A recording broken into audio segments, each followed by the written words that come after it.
இறைவனை தொழுது இறைவன் தந்த தமிழ் மொழியை வழிபட்டு அனைவருக்கும் இங்கே மாலை வணக்கங்கள். சிவகாசி சீனியர் சிட்டிசன் அசோசியேஷன் அமைப்பும் கஸ்தூரிபா காந்தி நலவாழ்வு இயக்கமும் இணைந்து நடத்தும் சிவசக்தி ஆன்மீக சபையை வணங்குகின்றேன். நல்லதோர் வீணை செய்தே அதை நலங்கட புழுதியில் எறிவதுண்டோ, சொல்லடி சிவசக்தி என்னை சுடர்மிகு அறிவுடன் படைத்து விட்டாய், வல்லமை தாராயோ இந்த மானுடம் பயனுறவே என்பதற்கிணங்க மனிதர்கள் அறிவு பெற, ஆன்மீகம் பெற, மனித தன்மை பெற, நகரெங்கிலும் நன்மை பெறுவதற்கான வித்தாக அமைந்துள்ளது இச்சபை என்றால் அது மிகையாகாது. அமைப்பில்தான் சீனியர், சிவகாசி சீனியர், ஆனால் செயல்படுவதில் இன்றும் இளமையான சிவகாசி ஜூனியர்ஸ் என்பதில் பெருமை கொள்கின்றோம். பலரிடம் வேகம் இருக்கும், சிலரிடம் விவேகம் இருக்கும், ஒரு சிலரிடம் வேகம் கலந்த விவேகம் இருக்கும். ஆனால் விவேகத்தையே ஆனந்தமாக கொண்டவர் விவேகானந்தர் ஒருவரே. அன்னார் அவர்கள் விவேகம் அப்படிங்கிற ஒரு கருத்தை ரொம்ப வலியுறுத்தி இருக்கிறாங்க. அதை பற்றி தான் இன்றைக்கி நம்மளுடைய கருத்து. நான் வந்த உடனேமே அங்கே அண்ணாச்சி கொடுத்துட்டாங்க கையில் விவேகானந்தரை பற்றிய குறிப்புகளை. அப்போ நமக்கு ஒரு ஓகே நீ போகலான்னு ஒரு க்ரீன் சிக்னல் கிடைச்ச மாதிரி மனதிற்கு ஒரு மகிழ்ச்சி. விவேகம் அப்படிங்கிறது எதை செய்யலாம், எதை செய்யக்கூடாது, எது நல்லது, எது கெட்டது, எது நன்மை தீமை, எது தவறு சரி, இது நிலையானதா நிலையற்றதா அப்படிங்கிற எல்லா நோக்கிலும் பார்த்து பகுத்தறிந்து செயல்படுவதில் விவேகம். அதுதான் இன்னைக்கு நம்ம விவேகம்னு சொல்கிறோம். உலகமே தற்காலிகமானது, பரம்பொருள் தான் என்றுமே நிலையானது அப்படிங்கிறத விவேகானந்தர் வலியுறுத்தி சொல்கிறார். விவேகானந்தர் ஆன்மீகம் காணணும் அப்படின்னு நினச்சவர், ஆன்மீகம் அப்படின்னா என்ன அப்படிங்கிற கருத்து எல்லோருக்குமே ஒரு புதிய மறுமலர்ச்சியை கொடுத்துச்சு. அப்போ உலகத்தில் இருக்கிற அவர் நினைக்கிறாரு, உலகத்தில் இருக்கிற ஏற்றத்தாழ்வுகளை எல்லாம் நீக்கணும். நம்மளுடைய ஜீவ சேவை தான் சிவ சேவை, அதாவது உயிர்களுக்கு சேவை செய்யணும். ஏழை எளியோர் பாமர மக்கள் இவர்களை உயர்த்த வேண்டும் அப்படிங்கிற ஒரு நோக்கத்தோடு அவருடைய ஆன்மீகம் அமைந்தது. அதனால தான் அவருக்கு துறவின்னு பெயர் சொல்ல மாட்டோம், வீரத்துறவி. ஏன்னா பல வகைகளில் அது பெண்களாக இருக்கலாம், இளைஞர்களாக இருக்கலாம், கல்வியாக இருக்கலாம், தேசப்பற்றாக இருக்கலாம், இந்த மாதிரி எல்லா விஷயத்திலையும் அவர் ஒரு புது மறுமலர்ச்சியை நமக்காக கொண்டுட்டு வந்தவர், இந்த உலகத்திற்கே எடுத்துரைத்தவர். இன்னொன்று, இந்திய ஆன்மீகத்தை உலகெங்கும் பறைசாற்றியவர் அவர். துறவிகள் அப்படின்னா ஆன்மீக தொண்டு புரிவாங்க. இவர் தான் யோசிக்கிறாரு, நாட்டோட நிலைமையை பார்க்குறாரு. அவர் வாழ்ந்த காலத்தில் நாடு எப்படி இருந்தது, அப்போ அந்நியருக்கு அடிமைப்பட்டு, அவங்களுக்கு அடிமையாக, ஆங்கிலேயருக்கு அடிமையாக, மேற்கத்திய கலாச்சாரத்திற்கு அடிமையாக, ஆன்மீக அறியாமை, நம்மளுடைய ஆன்மீகம் எவ்வளவு சிறப்பானது, பெருமையானது, தொன்மையானது, இதையெல்லாம் அறியாத ஒரு அடிமையாக இருந்த ஒரு காலம், அந்நிய கல்வி முறைக்கும் அடிமையாக, இதை எல்லாத்தையும் யோசிக்கிறார் அவர். அப்போ நம்மளுடைய இந்தியா எப்படிப்பட்டது, பாரம்பரியம், தொன்மை, ஆணிவேர், நாகரிகத்திற்கே ஆணிவேராக இருக்கக்கூடிய நமது நாட்டில் இருக்கக்கூடிய பழக்க வழக்கங்கள், இதையெல்லாம் யோசித்து பார்க்குறார்.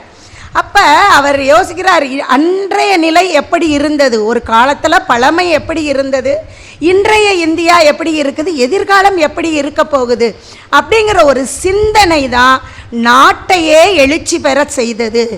துறவிலே ஆன்மீகம் கண்டவர்கள் மத்தியில் அந்த துறவிலே ஆனந்தம் கண்டார் விவேகானந்தர்.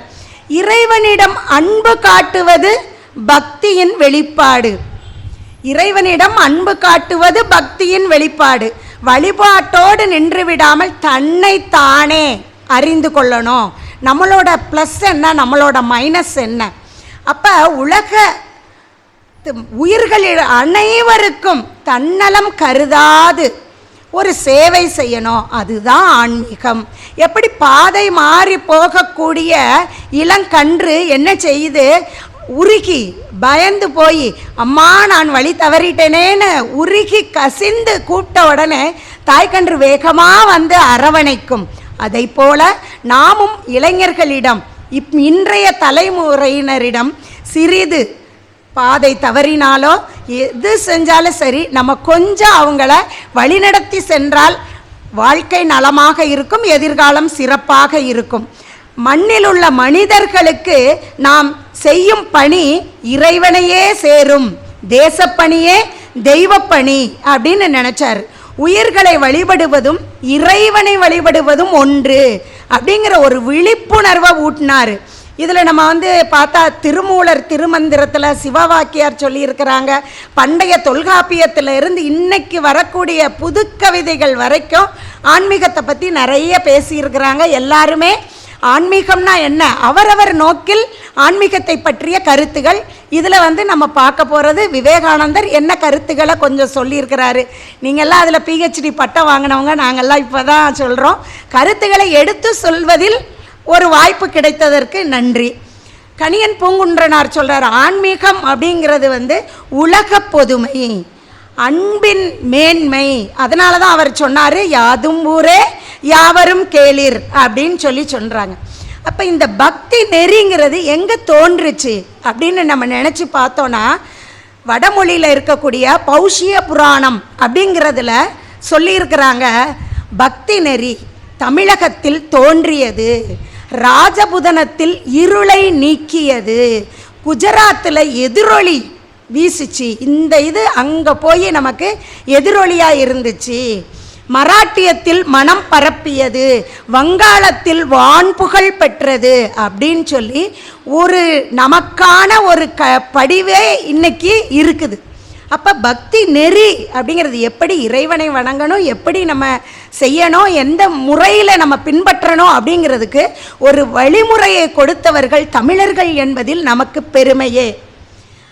அதை நாங்கள் தமிழ் கற்றுக் கொடுத்த ஒரு ஐயா முன்னாடி சொல்கிறதுங்கிறது எனக்கு இன்றைக்கி தான் நம்ம குருவுக்கு முன்னாடி நான் பேசுகிறேன்.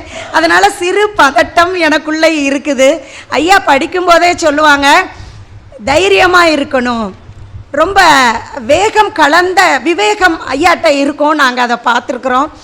ஐயா எங்களுக்கு என்னுடைய தந்தையாருக்கும் தெரிந்தவர், என்னுடைய தமையனாருக்கும் தெரிஞ்சதுனால பள்ளியில் எங்களை எப்படி நெறிப்படுத்துவாங்க, படிக்கும்போதே இப்படி இருக்கணும், இப்படி செய்யணும் அப்படிங்கிறத அன்றைய காலகட்டத்தில் நம்ம அன்னைக்கு ஒரு பயம் கலந்த ஒரு மரியாதையோடு பார்த்த ஒரு காலம். அன்று எங்களுக்கு ஏற்றாற் போல தமிழை வழிநடத்தி சென்று எங்களையும் வாழ்க்கையில் இன்றைக்கி நாங்கள் இப்படி உட்கார்ந்துருக்குறோன்னா அதுக்கு காரணம் ஐயா கொடுத்த அன்றைய தமிழ் புலமை தான். ஏதோ கொஞ்சம் நம்மளால் முடிந்தது, நமக்கு ஒரு வாய்ப்பு கிடைத்தது இன்றைக்கி. ஆனால் ஐயா முன்னாடி நான் பேசுகிறதுங்கிறது எனக்கு கடவுள் கொடுத்த ஒரு வாய்ப்பாக நான் நினச்சி நன்றி செலுத்திக்கிறேன். அப்போ மனித வாழ்வில் ஒரு முக்கியமான இது தியானம். அந்த தியானத்தில் நம்ம எப்படி அப்படின்னா, இவர் நினைக்கிறாரு, ராமகிருஷ்ண பரமஹம்சர்கிட்ட போய் கேட்குறாரு, நான் தியானத்தில் இன்னும் ஒரு உயர்ந்த நிலையை, இவர் சிறுவராக இருக்கும்போதே மனதை அமைதிப்படுத்தி ஒருநிலைப்படுத்துவதில் ரொம்ப வல்லவர். ஆனால் அவர் போய் குருட்ட கேட்குறாரு, நான் எப்படி என்னுடைய மனதில் இன்னும் கொஞ்சம் தியானத்தை எனக்கு உயர்நிலைக்கு காட்டுங்க அப்படின்னு சொல்லும்போது அந்த குரு நினைக்கிறாரு, இவர் சாதாரண ஒரு மனிதர் அல்ல, உலகத்திற்கே ஒரு வழிகாட்டியாக, ஒரு மைல்கல்லாக, ஒரு கலங்கரை விளக்கமாக விளங்கக்கூடியவராக இருக்கிறார். இவரிடம் நான் என்ன சொல்லலாம், எப்படி இவரை நாம் வழி நடத்தலான்னு யோசிக்கிறாரு. அவர் சொல்கிறாரு, நீ இதுக்கு மிஞ்சி போனால் சமாதி நிலையில் போய் உன்னுடைய அமைதி, உள்ள அமைதியை தேடி இறைவனை நீ வணங்கலாம். ஆனால் இறைவன் வணங்குவதை எப்படி வணங்கணும் அப்படின்னா, சேவையின் மூலம் உலகத்தை நீ உன்னுடைய உயர்வால், உன்னுடைய திறமையால் ஒரு உயர்வுக்கு கொண்டு வரும்போது அதை மிக நன்றாக செய்ய முடியும். இறைவனை அதன் மூலம் அடையலாம் அப்படின்னு சொன்ன உடனே இவர் அப்படியே ஆழ்ந்து யோசிக்கிறாரு, அதை உணர்ந்து பார்க்கிறாரு. ரைட்டு, நம்ம இனி நம்மளுடைய பயிற்சி, நம்மளுடைய முயற்சியை நாம் மனிதர்களிடம், உயிர்களிடத்து நாம் கொண்டு செல்வோம் அப்படிங்கிற ஒரு நிலைக்கு வர்றார். இப்போ மனிதர்களை 3 வகையாக பிரிக்கிறாங்க. முதல் வகை என்ன அப்படின்னு நம்ம பார்த்தோன்னா, முயற்சியும் கிடையாது, நம்மக்கிட்ட ஒரு பயிற்சியும் இல்லாமல் ஒரு அமைதியான ஒரு வாழ்க்கை, எந்த விதமான வாய்ப்பை எதிர்பார்க்கிறது கிடையாது. சந்தர்ப்பம் கிடைக்குதா, இல்லை நம்ம வாய்ப்பை ஏற்படுத்தணும், எந்தவித ஒரு இதுவும் இல்லாமல் அமைதியாக இருந்து மறைந்த பின்னும் அப்படியே மடிந்து போபவர் நிறைய பேர், மடிந்த பின் மறைபவர். அதே மாதிரி இரண்டாம் வகை என்ன அப்படின்னு பார்த்தா, தான் முன்னேறுவதற்காக பாடுபட்டவர்கள், அவர்கள் சுயநலவாதிகள்னு சொல்கிறோம். மூன்றாம் வகை தானும் முன்னேறி, அரும்பாடுபட்டு முன்னேறி மக்களுக்காக தொண்டு செய்து பிறரையும் முன்னேற்றுபவர்கள் தான் இந்த மூன்றாம் வகையினர். உலகமே அவர்களைத்தான் கொண்டாடும். அந்த கொண்டாடுபவர் ஒருத்தர் தான் நம்மளுடைய விவேகானந்தர்.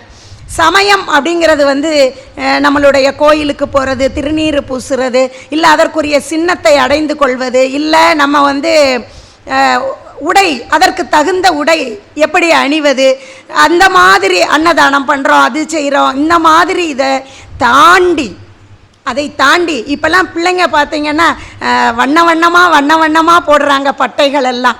அப்போ அவரவருக்கு விருப்பப்படுவது போல். அப்போ இப்படி இருக்கக்கூடிய ஒரு எவ்வளவு செஞ்சாலும் நம்மளுடைய இதயம் திறக்கவில்லையானால் அங்கே ஆன்மீகம் நமக்கு கிடைக்காது, இறைவன் நம்மிடம் சேரமாட்டார். அப்போ இந்த ஆன்மீகமும் உலகப்பற்றையும் ஒருங்கே கொண்டவர் விவேகானந்தர். எப்படி அப்படின்னு பார்த்தா, ஒரு தடவை அவர் வெளிநாட்டுக்கு போயிருக்கிறாரு. அங்கே தூங்கிக்கிட்டு இருக்கும்போது இரவில் அவரால் தூக்கம் அவருக்கு வரல, திடீர்னு தூக்கம் வரல, ஒரு மனக்குழப்பம். தூங்கிக்கிட்டு இருக்கவர் திடுக்கிட்டு எந்திரிக்கிறாரு, அவருடைய மனம் ரொம்ப குழம்புது. அங்கே இருக்கிறவங்க கிட்ட எல்லாம் சொல்கிறாரு, என்னன்னு தெரியல, ஏதோ ஒரு என்ன சொல்கிறது, நம்ம அவருக்கு தகிக்குது அவருடைய நரம்புகள் எல்லாம், நாடி நரம்புகள் எல்லாம். ஏன்னா ஏதோ ஒன்று நடக்குது, அதாவது ப்ளஸ் இல்லை, ஏதோ மைனஸ் தெரியுது அப்படின்னு நிறைய யோசிக்கிறாரு. அங்கே இருக்கிறவங்க கிட்ட ரொம்ப பகிர்ந்து கொள்கிறார் அவருடைய கருத்துக்களை. அன்றைய இதில் பிஜி நாட்டு தீவு பக்கத்தில் இருக்கக்கூடிய ஒரு தீவில் நிலநடுக்கம் எரிமலை மிகப்பெரிய ஒரு ஆபத்தை சந்தித்தது. அதாவது உலகம் எங்கிலும் அந்த அளவுகோலை விட இவருடைய நாடி நரம்பு, மனிதருக்கு ஒன்றுன்னா அவ்வளவு ஒரு உயர்ந்த நிலை. நிறைய இவருடைய இதை நம்ம வரலாற்றை படிக்கும்போது நிறைய நிகழ்வுகளை நம்ம தெரிஞ்சுக்கிடலாம். இதே மாதிரி பார்த்தா இறை அருள் அப்படிங்கிறது எந்த நிலையிலும் நமக்கு கிடைக்கணும் அப்படின்னு இருந்தால் நம்ம இறைவனை, அவரோட காலடியை இறுக்கி பற்றி கொள்ளணும். அப்போ அவர் எந்த நிலையிலும், அது நம்ம மனம் நிறைவாக இருக்கும்போதும் சரி, இல்லை நம்மளுடைய மனம் சிறிது கஷ்டத்தில் இருக்கும்போதும் சரி, எந்த சூழ்நிலையாக இருந்தாலும் அவர் அதுக்கு நிறைய, அவருடைய வாழ்க்கையில் உதாரணங்கள் நிறைய இருக்குது. ஒரு தடவை ட்ரெயினில் இப்படி தான் உத்தரப்பிரதேசத்தில் போயிட்டுருக்கிறாரு ட்ரெயினில். அப்போ அவர் எதையுமே யாசித்து பெறக்கூடிய எண்ணமே கிடையாது, அது மாதிரி வாங்கினதும் கிடையாது. யாராவது கொடுத்தால் அதை வாங்கி கொள்வார், ஆனால் தானாக எதையுமே கேட்டு வாங்கினது கிடையாது.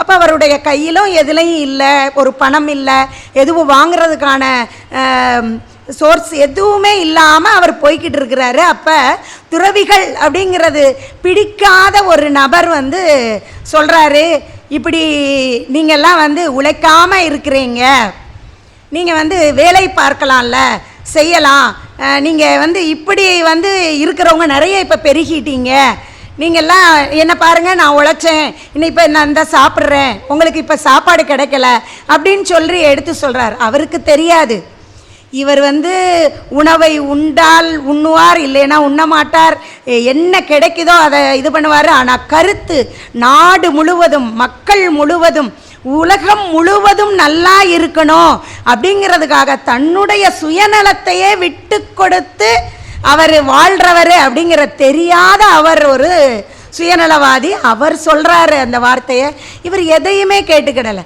எந்த சலனமும் படலை, கோபப்படலை, பொறுமையாக அமைதியாக இருக்கிறார் அவர் பாட்டுக்கு. இப்பொழுதுதான் ஒரு அற்புதமே அங்கே நிகழ்ந்தது. ஒருத்தர் வேகமாக கொண்டுட்டு வராரு, இந்தாங்க ஐயா உங்களுக்குரிய உணவுன்னு கொடுத்த உடனே இவர் சொல்கிறாரு, இது எனக்கானது இல்லை, உங்களுக்கு தெரிஞ்சவங்க யாருன்னு தெரியலை, அது யாருக்காகன்னு தெரியலை, அவர் உங்களுக்காக காத்துக்கிட்டு இருப்பார், அங்கே கொண்டு போய் அவரை தேடி கொடுங்க, அவர் இப்போ உணவு இல்லாமல் கஷ்டப்பட்டுக்கிட்டு இருப்பாருன்னு சொல்கிறார். அவர் சொல்கிறாரு, தெளிவாக சொல்கிறாரு, இல்லை உங்களுக்குத்தான் நான் கொண்டுட்டு வந்தேன், ஏன் எப்படி அவ்வளவு இதாக சொல்கிறீங்க, நீங்கள் உறுதியாக சொல்கிறீங்கன்னு கேட்ட உடனே அவர் சொல்கிறாரு, எனக்கு இரவில் என்னுடைய கனவில் ராமச்சந்திரமூர்த்தியே வந்து உங்களை அடையாளம் சொல்லி நீங்கள் எந்த இடத்துல இருப்பீங்க அப்படின்னு சொல்லி எனக்கு சொன்னார் அப்படின்ன உடனே இவருக்கு வந்து அப்படி மனம் வந்து, அப்போ இறைவனை நம்பினால் அருள் எப்பொழுதும் கிடைக்கும் அப்படிங்கிறது அவருக்கு மட்டும் தெரியலை, அங்கே இருந்த எல்லோருக்குமே புலப்பட்டுது. இதே மாதிரி தான் அவர் என்ன செய்கிறாரு அப்படின்னா, ஒரு எந்த ஒரு செயல் செய்யும் போதும், ஒரு சின்ன செயலாக இருந்தாலும் நாட்டை மனதில் வைத்து கொண்டு தான் அவர் அந்த செயலை செய்து முடிப்பார். அப்போ இதே மாதிரி இன்னொரு நேரத்தில் நடந்தது. பிருந்தாவனம் அப்போ காடு மாதிரி இருந்தது, அங்கே உள்ள துர்க்கையை வழிபட்டுட்டு அப்படியே போயிட்டே இருக்கிறார். அப்போ போகும்போது மழை சோன்னு பெய்யுது. அவர் அங்கே வந்து நல்லா பிரதட்சணம் பண்ணி ரொம்ப களைப்பாக இருக்கிறாரு. ஆனால் யார்கிட்டையும் எதுவும் நம்ம வாங்கக்கூடாதுங்கிற முடிவோடு இருக்கிறாரு. தானாக வந்து கிடச்சா பார்ப்போம் அப்படின்னு சொல்லிட்டு காட்டுப்பகுதியில் ஆள் அரவமே இல்லாத ஒரு காட்டுப்பகுதியாக இருக்குது. அப்போ இவர் அப்படியே நடந்து போய்கிட்டு இருக்கிறாரு. அப்போ சத்தம் கேட்குது, பெருமழை பெய்கிறதுனால அடிக்கடி வந்து இனம் புரியாத சத்தங்கள் கேட்குது. அப்போ சுவாமின்னு கூப்பிடுற சத்தமும், சுவாமிஜி அப்படின்னு கூப்பிடுற சத்தமும் கேட்குது இவருக்கு. இவர் நினைக்கிறாரு, நம்மளுடைய சிந்தம் வந்து பசியில் கலங்கி போயிடுச்சு போல், இங்கே வந்து நம்மளை யார் கூப்பிட போகிறாங்க அப்படின்னு நினச்சிட்டு நடக்கிறாரு. இன்னும் அடிக்கடி அந்த சத்தம் கேட்குற மாதிரி இருந்த உடனே அவர் யோசிக்கிறாரு, ஒருவேளை இறைவன் வந்து பெரிய மழை பெய்தப்ப தன்னுடைய விரலில் தூக்கி மலையை தூக்கி காப்பாற்றினாரே, அது போல் நம்மளையும் காப்பாற்றுறதுக்கு யாரையாவது அனுப்பியிருப்பாரோ அப்படின்னு ஒரு சிறு எண்ணம். ஆனாலும் அவர் நடந்து கொண்டே இருக்கிறார். பின்னாடி வந்தவர் வேகமாக முன்னாடி வந்து மூச்சிறைக்க வந்து நிற்கிறார். ஐயா உங்களை தாயா நான் அப்போ இருந்து கூப்பிட்டுக்கிட்டே இருக்கேன், நீங்கள் என்ன இன்னும் வரலையா, இன்னும் நீங்கள் நிற்க மாட்டேங்கிறீங்க, உங்களை தாங்கய்யா கூப்பிட்டேன் அப்படின்னோடனே இவர் கேட்குறாரு, எப்படி அப்படின்னு கேட்ட உடனே அவருக்கு அன்னைக்கு புரியுது, இறைவனோட அருள் நமக்கு எந்த திக்கிலும் இருந்து இறைவனே அப்படின்னு நம்பினவங்களுக்கு எல்லா பக்கங்களில் இருந்தும் அருள் வரும் அப்படிங்கிறத அவர் அன்னைக்கு உணர்றாரு. அப்போ அவர் கண்ணில் வந்து ஆனந்த கண்ணீர், என்றைக்குமே ஆனந்தமாக இருக்கிறவர் ஆனந்த கண்ணீர் வடிக்கிறாரு. அதை அவர் பரிவுடன் ஒரு தாய் மாதிரி அந்த கொண்டு வந்த முதியவர் அப்படியே பார்த்து அமைதியாக அவருக்கு பார்க்கிறாரு. இறைவனையே பார்த்தது போல் அவருக்கு இருக்குது. அப்போ இந்த அப்படிப்பட்ட ஒரு இந்தியாவில் நம்ம இருக்கிறோம். இந்த இந்தியா வந்து ஆன்மீகத்தோட தலையாய ஒரு செல்வமாக நம்ம நினைக்கிறோம். சமயத்தை அதே மாதிரி அவர் சொல்கிறாரு, நம்மளுடைய வாழ்க்கையில் எப்படி ஒரு ஸ்பைனல் கார்டு, எப்படி ஒரு முதுகெலும்பு ரொம்ப முக்கியமோ அதுபோல் ஆன்மீகத்தை பின்பற்றுங்கள், எல்லோரும் போற்றுங்கள் அப்படிங்கிறத சொல்கிறார். அயர்வின்றி உழைக்கணும். அதுக்கு தான் அவர் சொன்னார், எழுமின் விழிமின், எந்த காலத்துலேயும் தூக்கம் வரக்கூடாது. உங்களுக்கு ஒரு நல்ல இலக்கு, இப்போ பிள்ளைங்கக்கிட்ட அதை ரொம்ப தெளிவாக சொல்ல வேண்டியிருக்கு.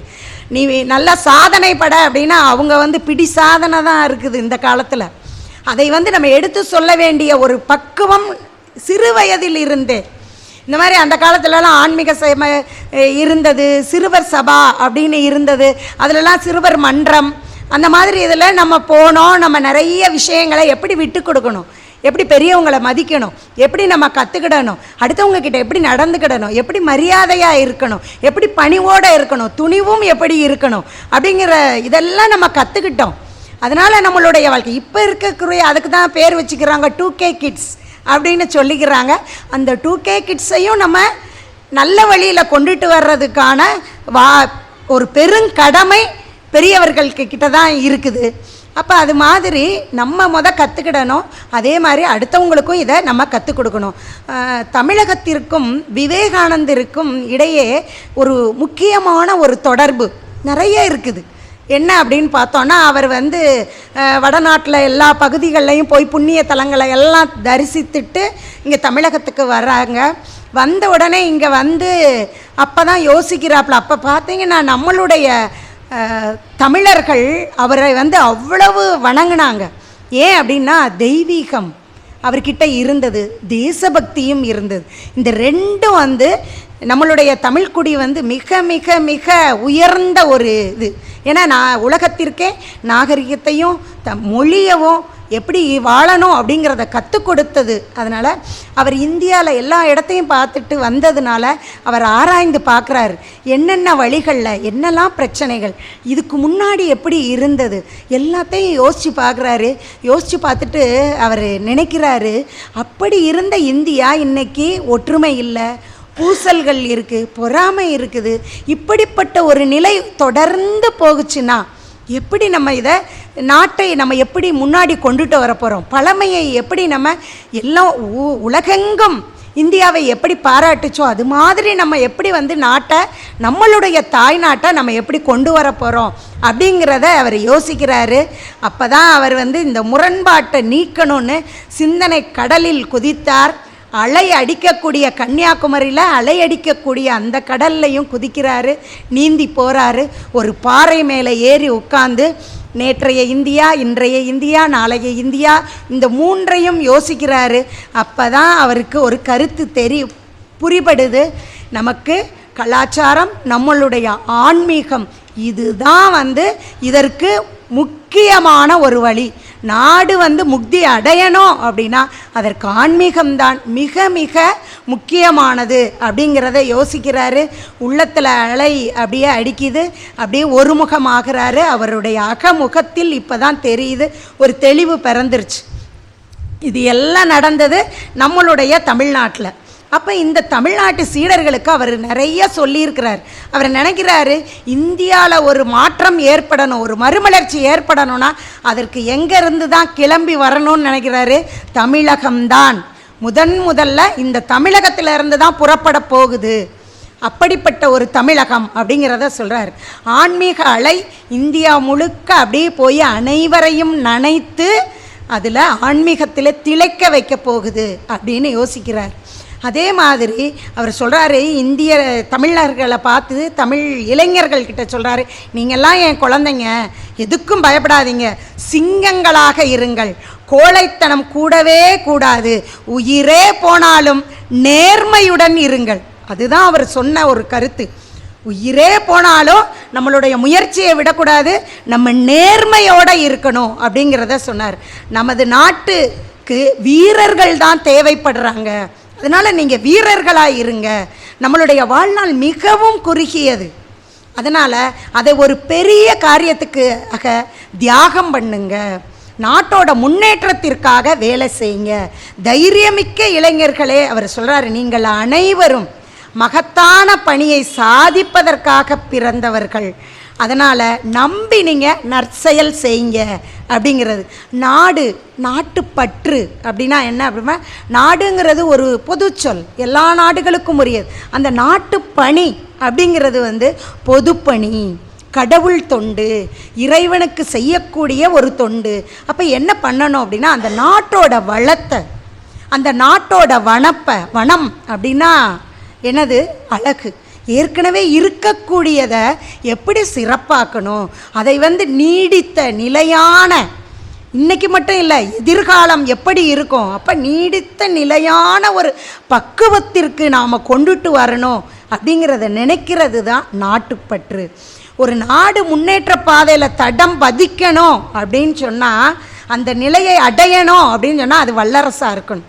அப்போ பிற நாட்டவரால் நாட்டுப்பற்று உள்ளவர்கள் எதிர்த்து நின்றால் நாம் என்ன செய்யணும், கண்டிப்பாக நம்ம நாட்டுக்காக முன்னாடி போய் நிற்கணும். அதுதான் நாட்டுப்பற்று. அப்போ இந்த நாடு அடிமைப்பட்டு இருக்கும்போதும் நிறைய பேர் செஞ்சுருக்கிறாங்க. நம்ம வந்து இதற்கு முன்னால் இருக்கிறவங்க, அவங்க ரொம்ப நம்மளுடைய தினம் தினம் தினம் போராடினாங்க. அவங்க நொந்து போய் இந்த நாட்டோட சுதந்திரத்திற்காக பாடுபட்டாங்க. அந்த சுதந்திரம் வர்றதுக்கு முன்னாடியே எல்லாரும் சுதந்திரம் வேணும், சுதந்திரம் அடையணும். அப்போ எல்லோரும் வந்து ஒரு உணர்வோட, ஒரு சிந்தனையோட, ஒரு சிறப்போட, எல்லோரும் அவர் சொல்லுவது போல ஒரு ஏறு போல நடந்து தான் இன்னைக்கு இந்த சுதந்திரத்தை பெற்றிருக்கோம். அதுக்கப்புறம் இப்போ 80 ஆண்டுகள் ஆகிறது கிட்டத்தட்ட. அந்த சுதந்திரத்தை பேணி காப்பது நம்முடைய கடமை. அப்போ இந்த இறைவன் அளித்த வாழ்வு பிறருக்கு பயன்படுத்துவதற்காக அப்படின்னு நினச்சி சேவை செய்யணும் அப்படின்னு சொன்னவர் தான் விவேகானந்தர். மக்கட்பண்பு எப்படி இருக்கணும் அப்படின்னா, ஏழைகளும் வறியவர்களும் படும் துன்பத்தை பார்த்து இன்றைக்கி நம்ம ஒரு உணவு கொடுக்குறதோ செய்கிறதோ பெரிய விஷயம் இல்லை. அவர்களை எப்படி அவர்களுடைய அறியாமையிலிருந்து மீட்டு வரணும், எப்படி பிள்ளைங்க படிக்கலைன்னா அவங்கள எப்படி படிக்க வைக்கணும், ஒருத்தவங்க கஷ்டப்படுறாங்கன்னா அவங்கக்கிட்ட எப்படி நீங்கள் இந்த வேலை பார்த்து இப்படி முன்னேறணும் செய்யணும் அப்படிங்கிற ஒரு மாற்றத்தை, அதே இதில் இல்லாமல் அவர்களுக்கு உதவிங்கிறது பொருளையோ பணத்தையோ கொடுப்பது அல்ல, அவர்களை எப்படி முன்னேற்றுவதுங்கிறதுக்கு சில சிந்தனைகளை துளிகளாக அங்கே விதைக்க வேண்டும். அதுதான் அவர் சொல்கிறார். அதுதான் சும்மா யாரையும் குறை கூறி ஒரு பிரயோஜனமும் இல்லை. காற்று வீசிக்கிட்டே தான் இருக்குது, பாய்மர கப்பல் போய்கிட்டே இருக்குது. அந்த பாயை இறக்கி விட்டு பாதை எந்த பக்கம் காற்றடிக்குதோ அந்த பக்கம் போனால் நம்ம முன்னேறிடலாங்கிறவங்க முன்னேறி போய்கிட்டே இருக்கிறாங்க. அதே மாதிரி தான் வாழ்க்கையில் யாரையும் காற்ற குற்றம் சொல்ல முடியுமா? நீ பாயை நம்ம சுருட்டி வச்சுருக்குறோம் மேலே, நம்ம அதை பயன்படுத்தலை. அப்போ நம்மளுடைய திறமையை நாம் எப்படி பயன்படுத்தணும் அப்படிங்கிறத எடுத்து சொன்னவர் விவேகானந்தர். அதே போல் சொல்கிறாரு, துன்பம் ஏற்படும் போது நாம் துவண்டு போகக்கூடாது. பிறரால் ஏற்படும் துன்பங்களை நம்ம பொறுத்து கொள்வதோடு அதை எதிர்கொள்ளும் ஆற்றல் வேணும். அதை எதிர்த்து நிற்பதல்ல, வரியா துன்பம் வருதா, ஓ அதை எப்படி நம்ம சமாளிக்கலாம் அப்படிங்கிறத கற்றுக்கிடணும். இதே மாதிரி தான் அவர் இப்போ இதை அவர் ஒரு வாழ்க்கையில் அவருக்கு நடந்த ஒரு நிகழ்வு பார்த்தா எல்லாருக்குமே இது தெரிந்த ஒரு இதுதான் நிகழ்வு தான். அவர் காசி நகரில் போய்கிட்டு இருக்கிறாரு ஒரு ஒற்றையடி பாதையில். அப்போ பின்னாடி குரங்குகள் வந்துக்கிட்டே இருந்தன. ஒரு சில குரங்குனா பரவாயில்ல, நிறைய குரங்குகள் வருது. இவர் பயப்படுறாரு. நிறைய வந்த உடனே ஒரு யோசனை வருது, ஐயோ குரங்கு என்ன செய்யுமோ தெரியல, நிறைய குரங்குகள் வருதே அப்படின்னு சொல்லி கொஞ்சம் வேகமாக எடுத்து வைக்கிறாரு. அது பின்னாடி ரொம்ப வேகமாக, இவர் வேகமாக போக அது அதிவேகமாக பின்னாடி வருது. அப்போ இவர் போயிட்டே இருக்கிறாரு, ஓட ஆரம்பிச்சிடுறாரு, அதுவும் பின்னாடி வருது. அப்போ எதிர்க்க வந்த துறவி சொல்கிறார், எதிர்த்து நில் அப்படிங்கிற ஒரு இது கேட்ட உடனே எதை எதிர்த்து நிற்க வேண்டும், நமக்கு வரக்கூடிய துன்பங்களை எதிர்கொள்ள வேண்டும் அப்படிங்கிறத அவர் சொன்ன உடனே இவருக்கு அப்போ தான் ஒரு தீப்பொறி படுது. அப்போ என்ன செய்கிறாரு, வேகமாக ஓடினவர் நிற்கிறாரு, அப்படியே லேசாக திரும்பி பார்க்குறாரு, அதை அப்படியே பார்க்குறாரு. அதுக்கு எல்லாம் வந்ததும் நின்று அது தான் வந்த பக்கமே திரும்பி ஓடின. அப்போ தான் அவர் யோசிக்கிறாரு, நம்மளுடைய வாழ்க்கையிலையும் இதே மாதிரி தான். இதை அவர் ஒரு முன்மொழிகிறார். எல்லாருக்கும் பிரச்சனை வரத்தான் செய்யும். அந்த பிரச்சனை இந்த உலகத்தில் தான் இருக்குது. இந்த உலகத்தோட மண்ணும் நம்ம கால்கடியில் தான் இருக்குது. அதனால் நம்மளால் என்ன வேணாலும் செய்ய முடியும், நம்மளால் உயர முடியும், துன்பத்தை நீக்க முடியும் அப்படிங்கிறத தெளிவாக அவர் அன்னைக்கு சொல்கிறார். ரைட். அப்போ இவர் என்ன சொல்கிறாருன்னா,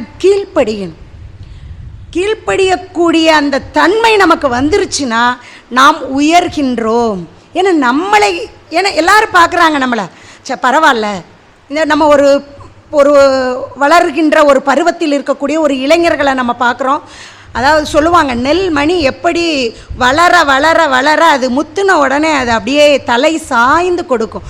அதை போல் நாம் படிப்போ நம்மளுடைய பொருளாதாரமோ உயர உயர நம்மிடம் பணிவு இருக்க வேண்டும் அப்படிங்கிறத அவர் சொல்கிறார். எப்படி என் கடன் பணி செய்து கிடப்பது, எப்படி டாக்டர்ஸு கண்டிப்பாக 1 இயர் ஒர்க் பண்ணணும் கிராமப்புறத்தில், அதே போல் வீட்டுக்கு ஒரு குழந்தைய கிராமப்புறத்துக்காக சேவை செய்ய விடுங்க. அவர் சொல்கிறார், படிப்பு அவங்கள நோக்கி போகலையா, படிப்பு அவங்கள தேடி போகட்டும். புகைப்பட கருவியை கொண்டுட்டோ இல்லை நல்லா படித்தவர்களோ, பொருளாதாரம் படித்தவங்க, தமிழ் படித்தவங்க, வானவியல் படித்தவங்க, இவங்க எல்லாரும் போய் அவங்கக்கிட்ட எடுத்து சொல்லுங்க, கல்வியோட முக்கியத்துவத்தை எடுத்து சொல்லுங்க. கல்வி என்னைக்கு முன்னேறுதோ அன்னைக்கு தான் நாடு முன்னேறும் அப்படிங்கிறத தெளிவாக அவர் சொல்கிறார். எந்த புகழோட உச்சிக்கு நம்ம போனாலும் நம்மளுடைய தாய் மண்ணை என்றுமே மறக்கக்கூடாது அப்படிங்கிறதுல அவர், ஏன்னா வெளிநாடுகளுக்கு போகிறாரு, போய் அதில் அவர் சொல்கிறார், அதில் வெளிநாட்டுக்கு போயிட்டு வந்த உடனே இங்கே வந்த உடனே மண்ணை எடுத்து கொஞ்சம் வாயில் போட்டுட்டு அவருடைய உடலெல்லாம் பூசுகிறார். அப்போ கேட்குறாங்க, ஏன் இந்த மாதிரி செய்கிறீங்க அப்படின்ன உடனே, நான் 4 ஆண்டுகளாக வெளிநாடுகளுக்கு சென்று வந்தேன்.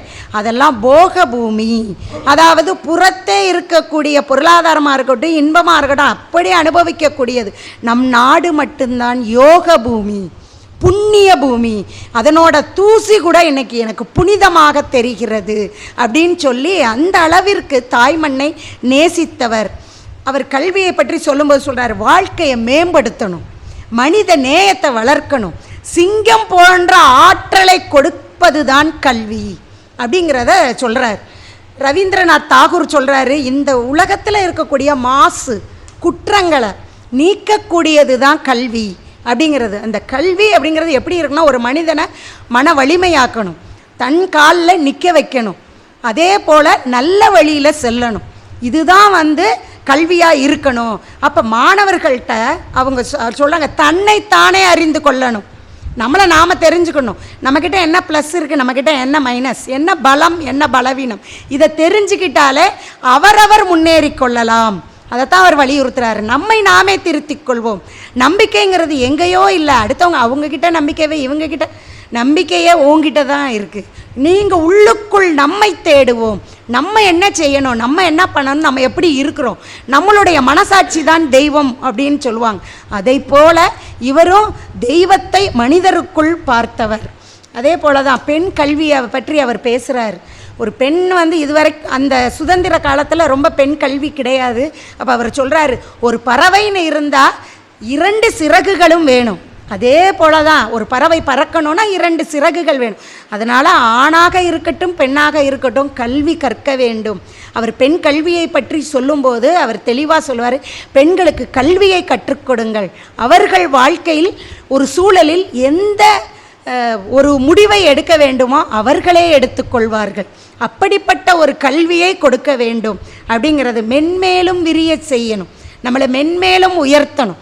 எப்படி ஒரு ஆழ விதையை சின்ன விதை தான், அதை கல்விக்கு எடுத்துக்காட்டாக இன்று கற்கக்கூடிய ஒரு கல்வி எனது எப்படி இருக்குது அப்படின்னா, பெரிய ஆலமரமாக 4 படைகளையும் வச்சு மன்னன் நிற்கக்கூடிய அளவிற்கு நிழல் தரும். அதை போல இன்று கற்கக்கூடிய கல்வி நாளை அனைவருக்கும், நம்மை சுற்றி இருக்க அனைவருக்குமே கல்வியானது ஒரு உதவி செய்யக்கூடியது. அதனால் கல்வியை நல்ல வழியில் கற்கணும் அப்படிங்கிறத சொல்கிறார். இவர் எங்கெல்லாம் ஒரு உலக வங்கி அறிக்கை சொல்லியிருக்கு, எங்கெல்லாம் பொருளாதாரம் உயர்ந்திருக்குதோ அங்கெல்லாம் குற்றம், குறைகள், மது, போதை, எய்ட்ஸ் இது எல்லாமே அதிகமாகிருக்கு. அப்போ நம்ம போகக்கூடிய பாதையை சரி பண்ணிட்டோம்னா வாழ்க்கை நல்லா இருக்கும். அப்போ எந்த அறிவும் மனிதனுக்குள்ளே தான் இருக்குது, அதை நம்ம கண்டுபிடிக்கணும். அதுதான் கல்வி.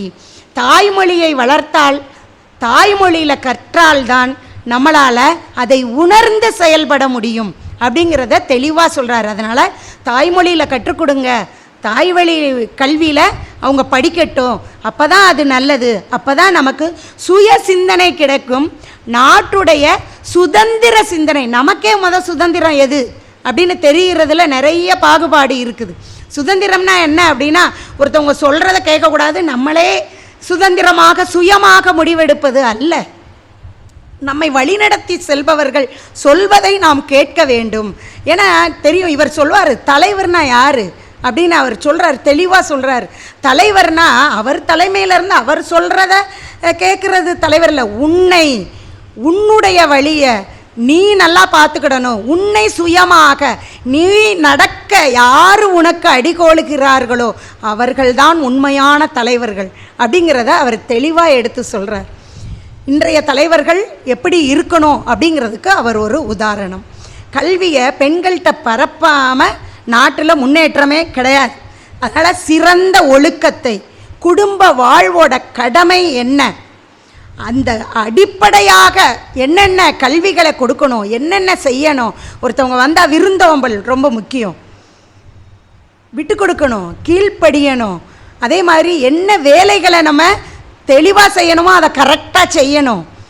அது இந்த மாதிரி எல்லா நிகழ்வுகள்லையும் பெண்களுக்கு முதல்ல கற்றுக் கொடுக்க வேண்டியது ஒழுக்கம். அவர் சொல்கிறார், பெண்கள் அவர் கல்வி கற்கலாம், பெண்கள் நல்லா கல்வி கற்கணும், மிக உயர்ந்த நிலையில் இருக்கணும் எல்லாம் சொல்லுவார். சீதையை உதாரணமாக கொள்ளுங்கள். எப்படி கற்பு நெறியில் அந்த ஒழுக்கத்திற்கு கேடு வந்தால் அந்த அப்படிப்பட்ட ஒரு வாழ்க்கையே தேவையில்லை. அப்போ சீதையை ஒரு நல்ல விஷயத்திற்கு யாரை உதாரணம் காட்டுறாரு? சீதையை உதாரணம் காட்டுகிறார். ஒரு படித்த நீதி வழுவாத ஒரு தாய் வீட்டில் தான் நல்ல குழந்தைகள் பிறப்பாங்க. அவர் சொல்கிறார், பெண் கல்வி இல்லைன்னா இளவயது திருமணம் நடக்குது. அப்போ அதற்கு பிறக்கக்கூடிய குழந்தைகள் எப்படி இருப்பாங்க? ரொம்ப சுகாதாரம் ரொம்ப குறைவாக இருக்கும், ஆரோக்கியம் இருக்காது, அவர்களை வழிநடத்துவது மிக கடினம். அப்போ இளவயது தாய்மைங்கிறத தள்ளி போட்டு பெண் கல்வியை கற்கச் செய்து அவர்களுக்கான ஒரு வழியை சொல்லி கொடுத்து அது கொஞ்சம் லேட்டாகி இப்போ உள்ள மாதிரி இன்னும் கொஞ்சம் இப்போலாம் நாங்கள் சொல்கிறது பிள்ளைங்கக்கிட்ட இப்போ 2 டிகிரியாவது முடிக்கணும், அப்போ தான் வாழ்க்கையில் நல்ல முன்னேற்றம் கிடைக்கும் அப்படிங்கிறத எடுத்து சொல்லிகிட்டு இருக்கோம். அதே மாதிரி தான் ஒரு உயர்கல்வி கற்ற பிறகு வேலை செய்வது என்பது மிக எளிமை, புரிந்து செய்வோம், அதற்கான அங்கீகாரமும் நல்லா நமக்கு கிடைக்கும். அதே போல் இந்த இதை கற்றுக் கொடுக்கக்கூடிய ஆசிரியர் எப்படி இருக்கணும்? ஒரு ரோல் மாடலாக இருக்கணும், ஒரு முன்மாதிரியாக. ஏன்னா ஒரு கல்வி கற்க போகிறோம் அப்படின்னா அந்த காலத்தில் குருகுல கல்வி இருந்தது. சிறு வயதில் இருந்த ஒரு உயிருள்ள ஒரு உயிரோட்டமான மாதிரி அவர் ஆசிரியர் என்பவர். அப்படிப்பட்ட ஒரு கல்வியை நம்மளுடைய அந்நிய ஆதிக்கத்தால் இன்றைக்கி நம்ம அதை இழந்து நிற்கிறோம். அதனால் அந்த காலத்தில் அவர்கள் உயர்ந்து இருப்பாங்க, நம்ம கீழே உட்காந்து அவர்கள் சொல்வதை கேட்பது. வெறும் சொல்கிறத மட்டும் கேட்க மாட்டோம், வீட்டில் என்னென்ன அவர்களோடையே இருந்து அவர்கள் என்ன சொல்கிறார்களோ அவர்களுடைய பாதை எப்படி இருக்குது அப்படின்னா தான் அவங்க குருவாக இருக்க முடியும். அப்படிப்பட்ட குருட்ட கற்றுக்கிடணும் அப்படின்னா அவங்க கரெக்டாக இருக்கணும். அவர்கள் சுடர் விட்டு எரிவது போல் எந்த தீமையும் உள்ளே வரக்கூடாது. அந்த அளவிற்கு அவங்க நல்ல சுடர் ஒளியாக இருக்கணும். அப்போ தான் அடுத்தவர்களுக்கு அந்த கல்வி ஒன்று தான் கொடுக்க கொடுக்க கொடுக்க வளர்ந்து கொண்டே இருப்பது அப்படிங்கிறது. உனக்கு நீயே உதவிக்கொள், நண்பனும் நம்ம தான், பகைவனும் நம்ம தான், நமக்கு நாமே தான். அதனால் நமக்கு பகை எது? நம்மக்கிட்ட இருக்கக்கூடிய பகையை அழித்து நம்ம எப்படி நண்பனை எப்படி ஒரு நல்ல ஒரு கருத்துக்களை நம்ம செய்யணுமோ அதை எழுந்து நின்று எழுச்சியாக செய்ய வேண்டும் அப்படிங்கிற சொல்கிறாரு. வெற்றிங்கிறது ஒரு நாள்லையோ ஒரு வாரத்திலையோ ஒரு ஆண்டுலையோ கிடைக்கவே கிடைக்காது. சிறு சிறு சிறு முயற்சிகள் எல்லாம் சேர்ந்து தான் ஒரு நாளைக்கு நமக்கு அது வெற்றியாக கிடைக்கும். அதனால் நம்ம நதி போல நம்பிக்கையோட நதியவும் கடலை கம்பேர் பண்ணுறாங்க. வெற்றி என்பது நமக்கு எப்படி கிடைக்கும்? கடலாக கிடைக்கும். அப்போ நம்ம நதி போல் போய்கிட்டே இருக்கணும். சொல்லுவாங்க reverse never goes to reverse அப்படிம்பாங்க. என்றைக்குமே அது பின்னோக்கி செல்லாது, முன்னோக்கி முட்டி மோதி பாதையை தேடி முன்னாடி போய்கிட்டே இருக்கும். அதுபோல் நாமும் நல்ல வழிகளில் நம்மளால் முடிந்த அளவிற்கு முயற்சியோடு விடாமுயற்சியை நம்ம செய்யணும். அதே மாதிரி குழந்தைகளுக்கு கருவிலேயே கற்பித்தல். அந்த காலத்தில் ஒரு கருத்தரிச்சிருக்கிறாங்க அப்படின்னா நல்ல விஷயங்களை சொல்லுவாங்க. பெரியவங்க நிறைய கதைகள் மூலமாக, விடுகதைகள் மூலமாக, புராணங்கள், இதிகாசங்கள், இந்த மாதிரி எல்லாத்தையும் அதில் இருக்கக்கூடிய கருத்துக்களை எல்லாம் நல்ல கருத்துக்களை எல்லாம் எடுத்து சொல்லுவாங்க. அப்போ குழந்தைகளுக்கு பிறந்து வெளியே வரும்போது அவர்கள் ரொம்ப ஒரு தன்னம்பிக்கை, நிறைய ஒரு ஞானம், அறிவோட பிள்ளைங்க பிறக்கிறாங்க. அப்போ அவர்களுடைய மனதை எப்படி அடக்கி ஆளணும் அதுதான் கற்றுக் கொடுக்கணும். கோபம் வரும்போது எப்படி அடக்கமாக இருக்கணும், ஒரு வெற்றி வரும்போது அதில் எப்படி நம்ம அடக்கமாக இருக்கணும் அப்படிங்கிறத நம்ம வெளிப்படையாக குழந்தைகிட்ட நீ நல்லா இருக்கணும், நீ நல்லா செய்யணும், நீ நல்ல பிள்ளையாக இருக்கணும் அப்படிங்கிறத மட்டும் சொல்லாமல் இந்த சூழ்நிலை வரும்போது இப்படி நீ செய்யணும் அப்படிங்கிறத எடுத்து சொல்லணும். அவர் சொல்கிறாரு, ஒரு சிற்றாறு ஒன்று சொல்லுது, நான் வந்து ரொம்ப சிறைக்குள்ளே இருக்கிறேன், 2 பக்கமும் எனக்கு கரை இருக்குது, அந்த கரையினால் என்னால் பாய்ந்து ஓட முடியலை, அதற்கு மேலே என்னால் பாய்ந்து ஓட முடியலை, இப்படி 2 பக்கமும் எனக்கு வந்து அது வந்து இடையூறாக இருக்குது அப்படின்னு சொல்லுது. இதை ஒரு மகாநதி கேட்குது. இந்த பள்ளத்தாக்கில் தான் நான் போய் விழ வேண்டியது இருக்குது, அதனால் என்னால் வந்து பறந்து விரிந்து என்னால் செல்ல முடியலை அப்படிங்கிற ஒரு குறை. அப்போ ஒரு மகாநதி அதை கேட்டுட்டு நகைக்குது. ஏன் சிரிக்கிறீங்க அப்படின்னு கேட்ட உடனே அது சொல்லுது, நீ நினைக்கிற உன்னுடைய நீருக்கு ஏற்றார் போல், நீயோ ஒரு சிற்றாரு, உன்னுடைய தண்ணீர் இந்த அளவு தான், அப்போ இந்த நீ ஓடை மாதிரி போகும்போது ரொம்ப அழகாக இருக்கிற, அப்போ பாய்ந்து போய் அங்கே போய் பள்ளத்தாக்கில் விழுற பார்க்குறதுக்கே ரொம்ப எழில் நயமாக இருக்குது. நீ நினைக்கிற நான் வந்து ஒரு இந்த பக்கமும் அந்த பக்கமும் எனக்கு கரை இருக்குது அப்படின்னு நீ யோசிக்கிற. அந்த கரைகள் இல்லை என்றால் நீ அப்படியே ஓடுவ, மண்ணோட மண்ணாக மறைஞ்சு போயிடுவ, உன்னுடைய தண்ணியோட அளவு நீ இருக்கிறதே தெரியாது.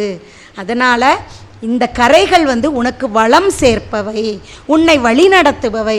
அதுபோல தான் இன்னைக்கு இருக்கக்கூடிய இளைஞர்களுக்கு தெய்வ நம்பிக்கையாக இருக்கட்டும், பெரியவங்களாக இருக்கட்டும், இரு கரையாக இருந்து அவர்களை வாழ்க்கையில் முன்னோக்கி செல்வதற்கு ஒரு காரணமாக நம்ம அமையணும்.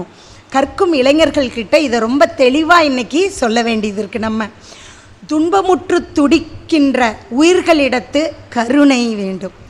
அப்போ அந்த கருணையை நம்ம செஞ்சோன்னா கடவுள் நம்மக்கிட்ட கருணையை காட்டிடுவார். அப்போ மிக எளிமையாக நாம் இறைவனை அடைவதற்கான ஒரு வழி தான் சேவை அப்படிங்கிறத எடுத்து சொல்கிறார். அதே மாதிரி இளமையில் ஒரு வளையாத ஒரு மூங்கில் கலை கூத்தாடி அவங்க காலில் அவங்க கட்டை வச்சுருப்பாங்க. அப்போ காலுக்கு அடியில் தான் அதுக்கு இருக்குது. வளைந்த மூங்கில் வந்து மன்னனோட வில்லாக பூஜிக்கப்படுகிறது. அவரோட தேர் மேலே, அவரோட செங்கோல் மேலே அப்படி அந்த மூங்கில் வந்து அழகுபடுத்துது. அதனால் இளமையிலேயே நாம் வளைந்து கொடுக்க வேண்டும், தேவைக்கு ஏற்றாற் போல் நாம் வளைந்து கொடுக்கணும் அப்படிங்கிறத சொல்கிறாங்க. அதே மாதிரி நம்ம நாட்டில் வந்து ஒரு கருத்து சொல்லுவாங்க, சுவாதி நட்சத்திரத்தில் முத்து சிப்பி வந்து அப்படியே விரிஞ்சி கடலில் அப்படியே அது வந்து எதற்காக காத்திருக்கும், அந்த சுவாதி நட்சத்திரம் உச்சத்தில் வரும்போது மழை பெய்யுமா, அந்த மழைத்துளி வீழ்ந்தால் சிப்பிக்குள்ளே வந்து முத்து வரும் அப்படிங்கிற ஒரு அன்றைய காலகட்டத்தில் இருந்தவர்களோட ஒரு கருத்து. அப்போ அவர் எடுத்து சொல்கிறார், அது மாதிரி இளைஞர்கள் இருக்கணும். அதுக்கு வந்த உடனே அந்த வாய்ப்பு கிடைச்ச உடனே அதை உடனே மூடிட்டு ஆழ் கடலுக்குள்ளே போய் அமைதியாக இருந்து அந்த முத்தை வளர்க்கும். அதுபோல் இளைஞர்கள் நல்லவற்றை செவிகளால் கேட்டு அதுக்கப்புறம் நம்மளுடைய மனம் எப்படி அலை பாயுமோ அந்த அலைகளை எல்லாம் கட்டுப்படுத்தி நங்கூரம் போன்று மற்றதெல்லாம் கைவிட்டு நல்ல காரியத்தை மட்டும் கைக்குள் வைத்து கொண்டு மனக்கதவுகளை மற்றதுக்கெல்லாம் மூடிட்டு நம்ம வெளிப்படையாக இப்போ முத்து போல பிரகாசிக்கணும் அப்படிங்கிறது அவருடைய ஒரு கருத்து. இதை வந்து நம்ம எப்படி பார்க்கலாம் அப்படின்னா, அந்த ஜல்லிக்கட்டு வரும்போது நிறைய இளைஞர்கள் நிறைய அதற்கு வந்து குரலிட்டாங்க, நிறைய எல்லாரும் ஒன்று சேர்ந்தாங்க. அப்போ அவர்கள் எடுத்த முடிவு இன்றைக்கி சர்வேவாக வெளியே வருது. அப்போ இருந்த இப்போ கிட்டத்தட்ட ஒரு 10 ஆண்டுகள் இருக்கும் நெருக்கி. அப்போ அதற்கு முன்னால் இருந்த இளைஞர்கள் இன்று வரை அவங்க சொல்கிறாங்க, நாங்கள் வந்து பிராய்லர் சாப்பிட்றதில்ல, பேக்கரி ஐட்டம் நாங்கள் சாப்பிட்றதில்ல, ஜல்லிக்கட்டுக்கு ஆதரவு கொடுத்தோம். அதே மாதிரி உடைகள் நம்ம தயாரிக்கக்கூடிய பொருட்கள் எல்லாம் மேட் இன் இந்தியாவா, இந்தியாவில் தயாரிப்பதா அப்படிங்கிறத இதெல்லாம் நாங்கள் இன்னைக்கு வரைக்கும் ஃபாலோ பண்ணுறோம். அதை கோஆர்டினேட் பண்ணும்போது எங்களுக்கு ரொம்ப நல்லா இருந்தது அப்படிங்கிறத அந்த ஒரு எல்லாவற்றிற்குமே ஒரு எழுச்சி வந்தால் தான் அடுத்தது அதை வந்து எப்படி நம்ம கொண்டுட்டு வர முடியும்னு ஒரு உயர்நிலைக்கு நம்ம கொண்டு போகலாம். இப்போ இருக்கக்கூடிய குழந்தைகள் எப்படி இருக்கிறாங்க அப்படின்னா, படியில் நடந்து போகக்கூடிய பயந்துக்கிட்டு எஸ்கலேட்டரில் போயிடலாமா, வாழ்க்கையில் முன்னேறிடலாமா அப்படிங்கிறது தான் அவங்களோட நோக்கமாக இருக்குது. நம்ம தான் அதை வந்து வழி நடத்தணும். எப்போ திடீர்னு கரண்ட் போயிடுச்சுன்னா அப்படியே நின்றோம், ஆஃப் ஆயிரும். நம்ம கொஞ்சம் கொஞ்சமாக தான் வாழ்க்கையில் எடுத்த உடனே நம்ம நடக்கலை, கொஞ்சம் கொஞ்சமாக தான் நம்ம முயற்சி செய்தோம். அதே போல் முயன்றால்தான் வாழ்க்கையில் என்றைக்கும் பாதுகாப்பு. அவர் சொல்கிறார், இளைஞர்கள் தான் நாட்டோட ஒரு திறவுகோல், நாட்டோட சுவாசம், நாட்டுக்கு பாதுகாப்பை கவசமே அவங்க தான். அதனால் திறவுகோலை அவங்கக்கிட்ட நம்ம கொடுப்போம். நீடித்த ஒரு நிலையான ஒரு மேம்பாடு கிடைக்கணும்னா, வளர்ச்சி பாதையை நோக்கி நம்ம பயணிக்கணும்னா இளைஞர்கள் தான். அதுக்கு தான் அவர் முதல் குச்சியை, எப்படி ஒரு பறவை கூடு கட்டுறதுக்கு ஒரு குச்சியை, முதல் குச்சியை எடுத்து கொண்டு போய் வைக்குதோ அது மாதிரி இவர் இளைஞர்களை திரட்டுறார். எப்பா இளைஞர்களே, உங்களால் தான் முடியும், நீங்கள் தான் செய்ய முடியும், நீங்கள் நினைத்தால் அது நடக்கும். இளைஞர்கள் நினைத்தால் இந்த நொடியே மாற்றம் ஏற்படும். மற்றவர்கள் நினச்சா கூட கொஞ்சம் டிலே ஆகும். அவங்க நினச்சிட்டாங்கன்னா, அப்போ சொல்வார், புத்திக்கும் உள்ளத்துக்கும் போட்டி நடக்க தான் செய்யும். ஆனால் எது சொல்கிறத கேட்கணும் அப்படின்னா, உள்ளம் சொல்வதை கேள். அறிவு ஒரு பக்கம், அறிவு ரொம்ப தூரம் போக முடியாது. ஏன்னா இதயம்தான் நம்மளுடைய புனிதத்தை தொடுவது, உணர்வது இதயம். அதனால் அந்த மாதிரி நம்ம செய்வோம் அப்படிங்கிறத சொல்கிறார். அதே மாதிரி அவர் தமிழகத்தில் இருக்கக்கூடிய அலசிங்க பெருமாள் அப்படிங்கிற ஒரு துறவி அவருக்கு முதன்மையான சீடர். அவர் எவ்வளவோ கருத்துக்கள் சொல்கிறார். ஆனால் அவரை முத குருவாக ஏற்றுக்கிட்டது தமிழக சீடர்கள் தான். அவர் சொல்வார், உலகத்திலேயே அலசிங்கரை போல் நான் மனுஷனை பார்த்ததே இல்லை. ஏன்னா சுயநலமே இல்லாதவர் அவர். எந்தவித குடும்பத்துக்காக அவர் யோசிக்கலை, குரு பக்திக்காக, குருவுக்காக ஊறியவர் அவர். அதனால் அவரை போல ஒரு பணிவுள்ள சீடரை கிடைக்கணும் அப்படின்னா மிக அரிது அப்படிங்கிறத எடுத்து சொல்கிறார். அப்போ அவர் இளைஞர்கள்கிட்ட சொல்கிறாரு, நீங்கள்லாம் என் குழந்தைங்க, அதனால் வானத்திலிருந்து வர்ற இடிக்கும் பயப்படாதீங்க. சின்ன சின்ன நாய்கள் குறைக்க தான் செய்யும், அதை பார்த்தோம் பயந்துடாதீங்க, அஞ்சாமல் இருங்க, நிமிர்ந்து நில்லுங்கள் அப்படிங்கிறத சொல்கிறார். வெற்றி அப்படிங்கிறத அவர் சொல்கிறாரு, ஆசை மட்டும் இருந்தால் போதாது, அதற்கான உறுதி நமக்குள்ளே வேணும். வெற்றி பெற்றே ஆக வேண்டும். ஒரு நல்ல செயலை முடிக்கிற வரைக்கும் தூக்கம் வரக்கூடாது, அதிலிருந்து பின்வாங்கக்கூடாது, முயற்சியை கைவிடக்கூடாது அப்படிங்கிறத அவர் சொல்கிறார். நீ பலமானவன் அப்படின்னு நினச்சா நீ பலம் ஆயிடுவேன், நீ பலவீனன் அப்படின்னு நினச்சா கண்டிப்பாக பலவீனன் ஆயிடுவோம் அப்படிங்கிறத அவர் சொல்கிறார். அதனால தான் அவர் எப்போதும் இளைய தலைமுறையினரை நேர்மறையான சிந்தனையிலேயே வளர்க்கணும் அப்படின்னு சொல்கிறார். ஒரு தடவை அப்படி தான் இளைஞர்கள் அமெரிக்காவில் போய்கிட்டு இருக்கும்போது துப்பாக்கியை வச்சு ஒரு கயரில் கோர்த்து, முட்டைக்கூட கோர்த்து அதை இதில் தண்ணியில் விட்டுட்டு அந்த நீரோடையில் சுட்டு பார்த்துக்கிட்டு இருக்காங்க. அது ஏற்றார் போல் மேலேயும் கீழேயும் போய்கிட்டு இருக்கு. குறிப்பாக அவங்களுக்கு சுட தெரியலை. இவர் அதை பார்த்துக்கிட்டு இருக்கிறாரு. உடனே இவரை கேட்குறேன், நீங்கள் சுடுங்கன்னு உடனே கொடுத்துட்டாங்க கையில் துப்பாக்கி. உடனே இவரும் ஒரு 10 நிமிஷத்துக்குள்ளே எல்லா முட்டைக்கூடுகளையும் சுட்டுட்டார். அப்போ கேட்குறாங்க, நீங்கள் என்ன செஞ்சீங்க, ஏற்கனவே நீங்கள் துப்பாக்கியில் சுடுவதில் வல்லவரா அப்படின்னு கேட்குறாங்க. இன்றைக்கி தான் வாழ்க்கையில் முத நான் துப்பாக்கியை எடுத்திருக்கிறேன், ஆனால் என்னுடைய மனத்தை நான் ஒருமுகப்படுத்தினேன், என்னுடைய மனதை ஒருமுகப்படுத்தி செய்ததுனால என்னால் இது சாதிக்க முடிந்தது.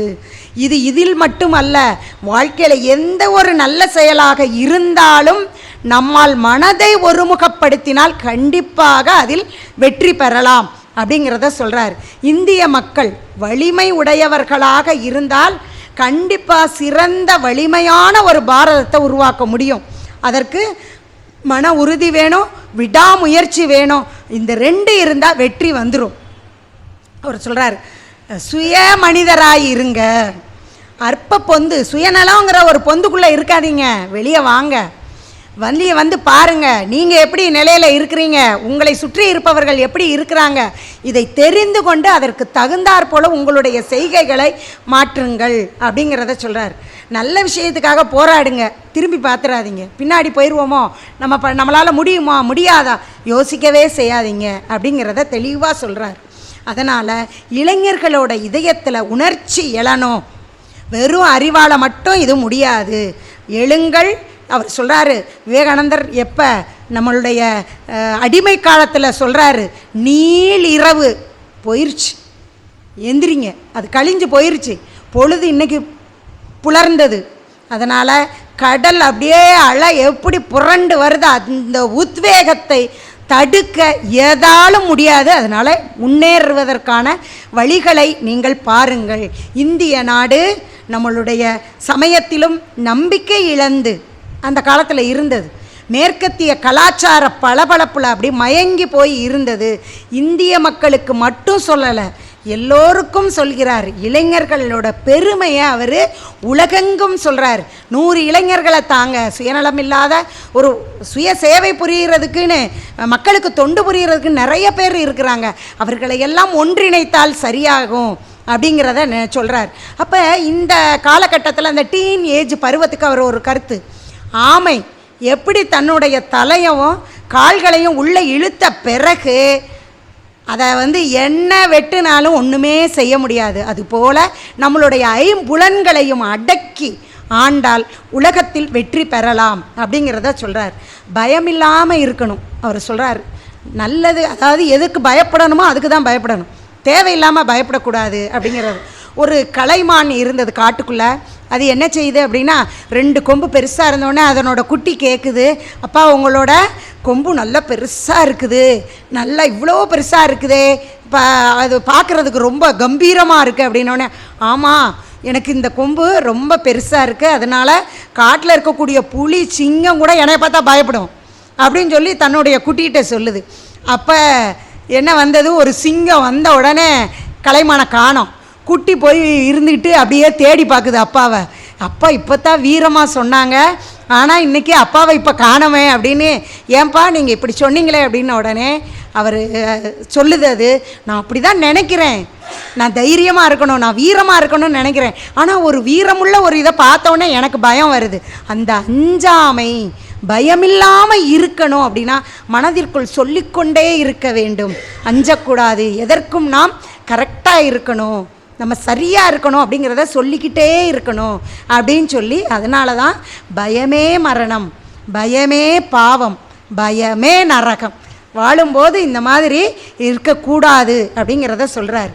இவர் ஒரு தடவை அப்படி தான் சிறு வயதில் நரேந்திரன்னு பேரப்போ அவர் சொல்லி கொடுத்துக்கிட்டு இருக்கும்போது நகைச்சுவையாக பேசுகிறதுலேயும் வல்லவர் அவர்.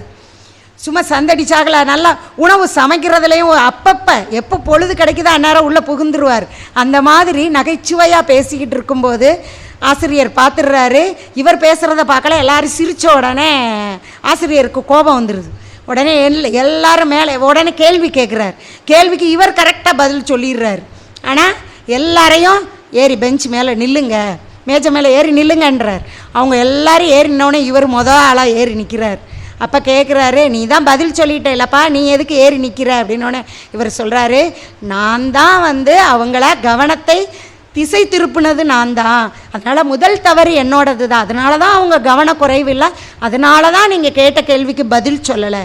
யாருக்கு இருக்குது இன்றைக்கு இந்த தைரியம், நான் செய்தேன் தவறு, நான் என்னை திருத்திக் கொள்கிறேன் அப்படின்னு தவற தண்டனையை ஏற்றுக்கிட்டவர் அவர். அப்படிப்பட்ட ஒரு மகானோட நிழலில் நம்ம இன்றைக்கி வாழ்ந்துக்கிட்டு இருக்கோம். அவரோட இதை நம்ம கண்டிப்பாக இந்த ஆற்றல் நமக்கு கிடைக்கணும். அவர் பெண்மையை பற்றி சொல்லும்போது சொல்கிறாங்க, பெண்கள் இந்த உலகத்தில் ஆற்றலே அவங்க தான், இந்த பெண்ணோளுக்கு திறவுகோலே அவங்க தான், இல்லறத்திற்கு திறவுகோல் அவங்க தான்.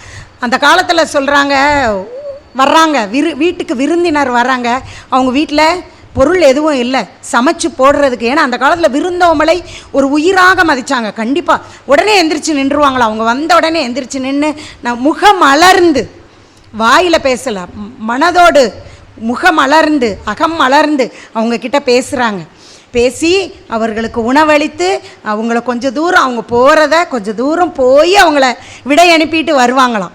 அது மாதிரி பெண்கள் என்ன செஞ்சாங்களாம், வீட்டில் நம்ம விதைக்க வச்சுருந்த விதை பொருட்களை, வரகு திணை, இதை வைத்து உணவு வெளியே சொல்லாமல், நாங்கள் கஷ்டப்படுறோம் எந்த இதையும் வெளியே சொல்லாமல், அந்த வறுமையை கூட சொல்லாமல் செய்தவர்கள் அன்றைய பெண்கள். இன்றைக்கும் பெண்கள் நிறைய பேர் இருக்கிறாங்க, நல்லா உணவு கொடுக்கறதுலையும் சரி, உபசரிக்கிறதுலையும் சரி, நிறைய பெண்கள் இருக்கிறாங்க. எல்லா பெண்களும் எல்லோரும் ஆண் பெண் இருவருமே பிறருக்கு உதவி செய்கிறத, அதாவது வறுமை நம்மக்கிட்ட இருந்தாலும் அதை தெரியாமல் கொண்டு போகிறது பெரிய விஷயம்.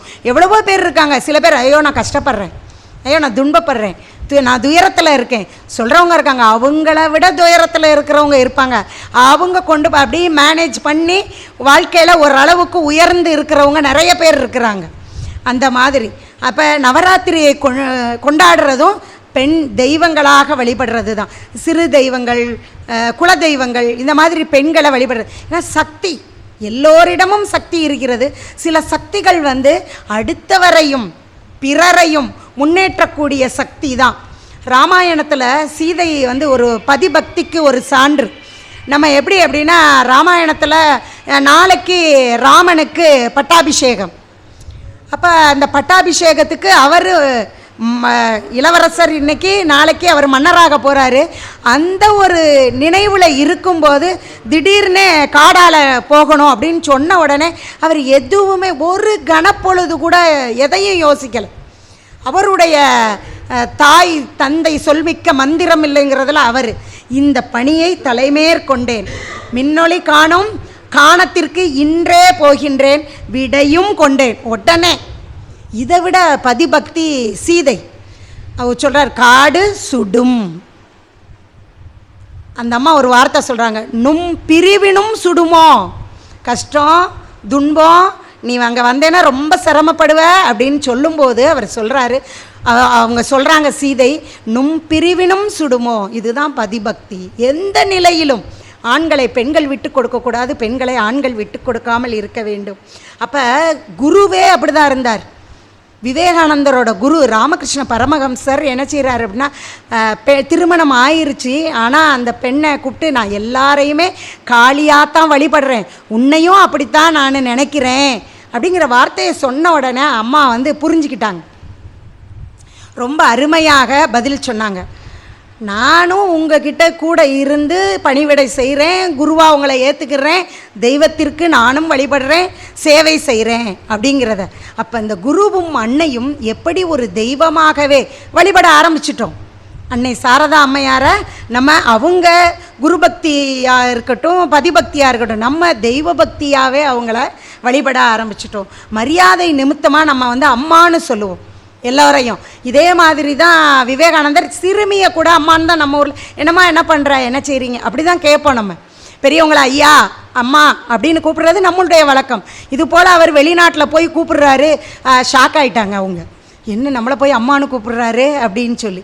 அப்போ அவர் சொல்கிறாரு, எங்கள் நாட்டில் நாங்கள் சிறுமியை கூட தாயாக ஒரு தெய்வமாகத்தான் நாங்கள் நினைப்போம், பெண்களை நாங்கள் தெய்வமாகத்தான் வழிபடுவோம், தனக்கு இணையை தவிர அனைவருமே எங்களுடைய பிள்ளைங்க, இல்லைன்னா எங்களுடைய அம்மா தான் அப்படிங்கிறத, அந்த இணையை தவிர அந்த ஒரு வார்த்தையை மட்டும்தான் சொல்கிறார். இணை தவிர அனைவருமே எங்களுக்கு தாய் தான் அப்படிங்கிறத சொல்கிறாங்க. அதே மாதிரி தான் நம்ம எப்படியாவது கருத்துக்கள் 80 வருஷம் இன்றைக்கி ஆயிடுச்சின்னு நம்ம நெருக்கி பார்த்தோம். அதில் நம்ம இன்றைக்கி கல்வி, ஆனால் அவர்கள் கொடுத்த கல்வி திட்டம் தான் இன்னும் நம்ம போயிட்டுருக்கோம். இன்னும் ஒரு நல்ல கல்வியாக நம்மளுடைய தேவைக்கு ஏற்றாற் போல் நம்ம இன்றைக்கி படிக்கிறோமா, அதற்கு இந்த 20-25 ஆண்டுகளை நம்ம செய்கிறோமா, நம்மளுடைய உயிர் பிழைக்கணும், நம்ம நல்லா வாழணும் அப்படிங்கிறதுக்கு தேவையான ஒரு கல்வியை அவர் சொல்கிறார். இந்த மாதிரி தான் இருக்கணும். அதாவது வாழ்க்கைக்கு தேவையான அடிப்படைகள், அவ்வளோ வேற ஒன்றும் இல்லை. வெறும் படிப்பு படிப்பு படிப்பு ஏட்டுக்கல்வி மட்டுமல்ல, அனுபவ அறிவையும் கொடுங்கள், அதை தான் அவர் சொல்கிறார். அப்போ என்ன தவிர்த்து, அதாவது தாகத்துக்கு காரணமாக நம்ம யோசிக்கிறோம், இன்றைக்கி நமக்கு ரொம்ப தவிக்குது, தண்ணி தாகமாக இருக்குது. அப்போ நம்ம எங்கே செய்கிறோமா, போய் கலங்கல் தண்ணியை போய் குடிச்சிக்கிட்டு இருந்தோமா. அவர் சொல்கிறாரு, அவர் எடுத்துக்காட்டா, எங்கேயோ போய் ஒரு கலங்கல் தண்ணியை போய் குடிச்சிக்கிட்டு இருந்தோம். அவர் சொல்கிறாரு, உங்கள் வீட்டுக்குள்ளேயே நல்ல ஊற்று, நல்ல தண்ணி சர்ப்ளஸ்ஸாக கிடைக்கிது, நீங்கள் ஏன் அடிமையாக அடுத்தவர்களுக்கு நீங்கள் இருக்கிறீங்க. அதனால் நம்மளை நாமே, நம் நாகரிகத்தை நம்ம நாசூக்காக அதை செய்யணும் அப்படிங்கிறத. அதே மாதிரி இந்திய நாட்டை அவர் சொல்கிறாரு, நம்ம லைஃப்பை நம்ம வாழணும், அடுத்தவங்களுக்காக நம்ம வாழக்கூடாது. நம்ம வாழ்க்கையை நமக்காக, நம்மளுடைய மன திருப்திக்காக, நல்ல செயல்களுக்காக வாழணும். அதனால் சுயநலம்ங்கிற குறுகிய இதை தாண்டி நமக்குள்ள ஒரு சுய கட்டுப்பாடு வேணும். என்றைக்குமே நமக்கு ஒரு பாதுகாப்பு வளையம் வச்சுருக்கணும். நம்மளை பார்த்தா மதிப்பாக பார்க்கணும், நம்மக்கிட்ட மரியாதையாக நடந்துக்கிடணும். நம்ம அப்படி முன்னாடி அவங்கள வழி காட்டுறதுக்கான ஒரு ரோல் மாடலாக இருக்கணும். வாழ்க்கையில் செல்வத்தை ஈட்டி நல்ல பணிகளுக்காக செலவிடுவது எதற்கு ஒப்பு அப்படின்னா, எப்படி குகையில் உட்கார்ந்து அமர்ந்து ஞானியாக தியானம் பண்ணுறாங்களோ அதற்கு சமம். அப்போ நம்ம கஷ்டப்பட்டு உழைக்கிறோம், நம்ம பணத்தை சேகரிக்கிறோம், அதை நம்ம ஏழை எளியவர்கள் யாருக்கு தேவையோ நம்மால் முடிந்த உதவியை கண்டிப்பாக நம்ம சேவையை நம்ம செய்யணும். எதிர்மறை குணங்களை தவிர்க்க சேவை செய்யுங்க. சேவையை மகிழ்ச்சிக்காக செய்யுங்க, சத்தியத்திற்காக சேவை செய்யுங்க, சுதந்திரத்திற்காக சேவை செய்யுங்க. நடைமுறை பொருளாதாரம் எப்படி இருக்கணும் அப்படின்னா, நாட்டு வளங்களை நம்ம கணக்கில் வச்சுக்கணும். நம்ம நாட்டு வளம் இப்படி இருக்குது, அப்போ நாட்டோட வருமானம் எப்படி இருக்குது, நாட்டோட சொத்து எப்படி நிர்வகிக்கணும், இதை மட்டும் இல்லை எப்படி பராமரிக்கணும். அப்போ இதை மனித வாழ்க்கையோடு ஒன்று கலந்து மனிதனோட அவலநிலையை மாற்றணும். அதுக்கு ஆன்மீக ரீதியாக மேல் எழச் செய்ய வேண்டும். இதுதான் பொருளாதார சித்தாந்தம் அப்படிங்கிறத அவர் சொல்கிறார்.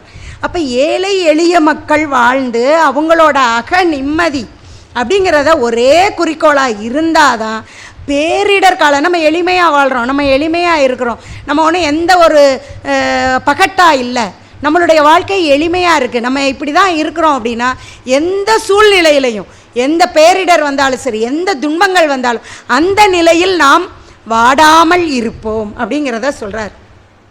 அதுக்கு அவர் வெறும் உலக மக்களை இன்றைக்கி நுகர்வோராக மாற்றிக்கிட்டே இருக்கோம். நிறைய விளம்பரங்களை கொடுத்து இது தேவை அது தேவை, இது வேணும் அது வேணும், இப்படி தான் இருக்கணும் அப்படி தான் இருக்கணும், இன்றைக்கி திருமண நிகழ்வுக்கு போகணுமா இப்படி தான் போகணும், ஒரு நம்ம இது நடக்குது பள்ளிக்கூடத்துலேயே இன்றைக்கி ஆண்டு விழா நடக்குதா, இல்லை நம்ம எல்லாரும் ஒன்று சேர்றோமா, அப்போ அன்றைய நிகழ்வு சிறப்பாக இருக்கணும்னா நாம் எப்படி இருக்கணும், இன்றைக்கி இப்படி தான் போகணுங்கிற ஒரு ட்ரெண்டை உருவாக்கி வச்சுருக்கோம். அந்த இதை கொஞ்சம் திசை திருப்பி பழைய தொன்மையை நோக்கி நாம் செல்ல வேண்டும். அப்போ அவர் கடவுளும் உண்மையும் தான் இந்த உலகத்தில் இருக்க ஒரே அரசாங்கம், அதுதான் கடவுள் உண்மை. இந்த ரெண்டுக்கும் நம்ம அவருக்கு தேசமும் தெய்வீகமும் இரு கண்களாக இருந்துச்சு.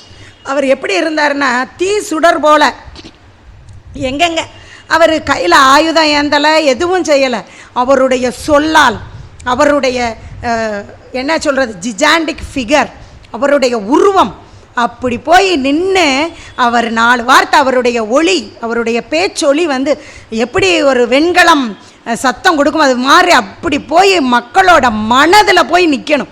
அந்த மாதிரி நின்னதுனால தான் இவ்வளவு துறவிகள் இன்றைய வர விவேகானந்தா கேந்திரா, விவேகானந்தர் இது அந்த சபை மூலமாக இன்றைக்கும் உலக மக்கள் பயன்பெற்று கொண்டிருக்கிறார்கள், ஏழை எளியவர்கள். அந்த அளவிற்கு அவர் இருக்கும்போது ஆரம்பித்த மடங்கள் எல்லாம் இன்று பல இதாக பெருகி நிறைய சேவை செய்து கொண்டிருக்கிறார்கள். உலக சமய பேரவையில் அவர் ஆற்றிய சொற்பொழிவு இந்திய ஆன்மீகத்தோட சகிப்புத்தன்மையை பற்றி சொல்லிச்சு, உலகளாவிய தன்மையை உணர்த்துச்சு. அடிமைப்பட்டிருந்த இந்தியர்களுக்கு தங்களோட இதை சொல்கிறார், கலாச்சாரம், நம்மளுடைய ஆன்மீகம், நம்மளுடைய பாரம்பரியம் என்ன, நம்ம எப்படி நம்பிக்கையாக இருக்கணும், பெருமிதமாக இருக்கணும். ஏன்னா நம்ம அப்படிப்பட்டவங்க இல்லை, நம்ம நினச்சிக்கிட்டு இருந்தோம் நம்மலாம் என்னது எளிமையானவர்கள், நம்மலாம் கொஞ்சம் எல்லாத்துலேயும் தாழ்ந்தவங்க. ஏன்னா நம்ம பிற நாடை பார்த்து அதற்கு நம்ம பகட்டை பார்த்து எப்படி பஞ்சு மிட்டாய் சொல்லுவாங்க, கடையில் பஞ்சு மிட்டாயை பார்த்தா இதாக இருக்கும், அந்த மாதிரி ஒரு நிலையில் நம்ம இருந்தோம். அப்படி இருக்கக்கூடாது. இளைஞர்கள்கிட்ட சொல்கிறார், தன்னம்பிக்கை மற்றும் தேசபக்தியை தூண்டினார். ராமகிருஷ்ண பரமஹம்சரின் கொள்கைகளை வலியுறுத்தி ஆன்மீகம் சமூக சேவையை செய்கிறதுக்கு நிறைய சேவா சங்கத்தை நிறுவினார். அனைத்து மதங்களும் ஒன்றுதான், உண்மையான நன்மையைத்தான் வலியுறுத்துகின்றன அப்படின்னு சொல்லி மானிடம் உலக அனைத்தில் இருக்கக்கூடிய மக்களை ஒன்று திரட்டினார். அது ரொம்ப முக்கியமான ஒன்று. ஏன்னா இன்றைக்கி இருக்கக்கூடிய ஒரு தெருவிலேயே நீங்கள் இருக்கமா நாங்கள் இருக்கமான்னு கேள்வி கேட்டுக்கிட்டு இருக்கோம். உலகத்தையே ஒரே குடையின் கீழே, ஆன்மீகம் அப்படிங்கிற ஒரு குடைக்கு கீழே கொண்டு வந்தவர் விவேகானந்தர். ஏழை எளியோரின் மேம்பாட்டிற்காகவும் அடிமைத்தனத்திற்கு எதிராகவும் குரல் கொடுத்தவர். மனிதனை மேம்படுத்தக்கூடியது கல்வி, பெண் கல்வியை போற்றுங்கன்னு அன்பு கட்டளை. மக்கள் நல்லா இருக்கணும், வாழ்க்கை நல்லா இருக்கணும், எதிர்காலம் நல்லா இருக்கணும்னா பெண் கல்வி கொடுங்க அப்படிங்கிறத சொல்கிறாரு. அறிவையும் ஒழுக்கத்தையும் இரு கண்களாக போற்றணும் அப்படின்னு வலியுறுத்துறார். நவீன இந்தியாவை வடிவமைத்த சிற்பிகளில் முதன்மையானவர் இவர். ஆன்றோர்கள் கூறும் அறிவுரை ஒன்றுதான். ஒரே விஷயந்தான் அவங்க சொல்கிறாங்க கருத்தா. ஆனால் அதை கேட்பவர்களுக்கு ஏற்றார் போல் எப்படி இருக்குதுன்னா நம்ம பார்த்தோம், சிப்பிக்குள்ளே உளுந்தது முத்தா மாறி மதிப்பு மிக்கதாக மாறுது. அதே அறிவுரை தான், அதே மலைத்துளி தான் விழுது தாமரை இலை மேலே முத்து போல பிரகாசிக்குது. அதே முத்து ஒரு மண்ணில் போய் விழுந்துச்சுன்னா அது இருப்பது தெரியாமல் வற்றி போகிறது. இதே போல தான் ஆன்றோர் கூறும் அறிவுரையை அதனோட மதிப்பை உணர்ந்து முத்துப்போல் பாதுகாத்து உள்ளத்தில் வேரூன்றி பெரும் பயன் பெறச் செய்வோம். நாமும் பயன் பெறுவோம். என்றுமே வேகத்தை விட விவேகம் சிறந்தது. விவேகானந்தரின் விவேகம் வான் உயர்ந்து வாழ்வை வளம்படச் செய்பவை. அனைவரும் வளம் பெறுவோம். வாழ்க வளமுடன். நன்றி, வணக்கம்.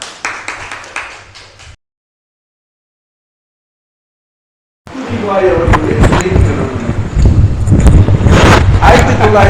1944ஆம் ஆண்டு பிப்ரவரி மாதம் 22ஆம் தேதி நுரையீரல் பாதிப்பினால் மகாத்மா காந்தியடியின் மடியிலிருந்து மறைந்தார். அந்த அம்மையார் பாம்பேயில் ஆகாகார் மாளிகையில் வச்சு மறைந்தார். அவரை மகாத்மா காந்தி தன்னுடைய வாழ்க்கை வரலாறு எழுதியிருக்கிறார்.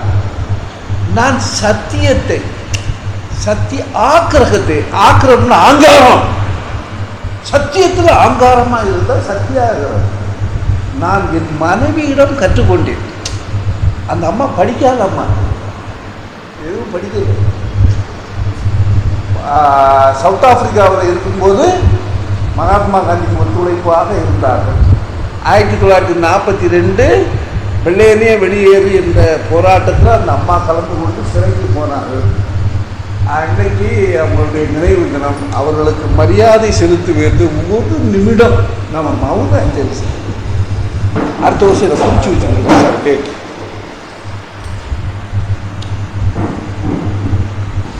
என்னுடைய மாணவி உட்காருமா, நீ உட்காருமா. ஏன்னா இந்த மீட்டிங் வர்றதுக்காக புறப்பட்டு வரும்போது என் வீட்டில் என்னங்க மீட்டிங்கில் யார் பேசுகிறார், சாத்தூரில் இருந்து யாரோ வர்றாங்களா அப்படின்ட்டு வந்தேன். வந்த இடத்துல தான் தெரியும், எங்கள் வீட்டு பக்கத்தில் தான் இவங்க குடியிருக்கிறாங்க. 2 தெருவுக்கு முன்னால் குடியிருக்கிறாங்க. நிறைய விவேகானந்தர் போய் படிச்சுட்டு வந்திருக்காங்க, எழுதிட்டு வந்திருக்காங்க. அதை சுருக்கு நல்லா ரொம்ப சிறப்பாக எல்லா அம்சத்தையும் சொல்லிட்டாங்க. நான் உங்களுக்கு விவேகானந்தரை பற்றி ஒரு 2 கருத்து, நீங்கள் வீட்டுக்கு போனீங்கன்னா கேட்பாங்களா என்ன என்ன சொன்னாங்க. 2 புதிய கருத்து அல்ல, உண்மையான கருத்து.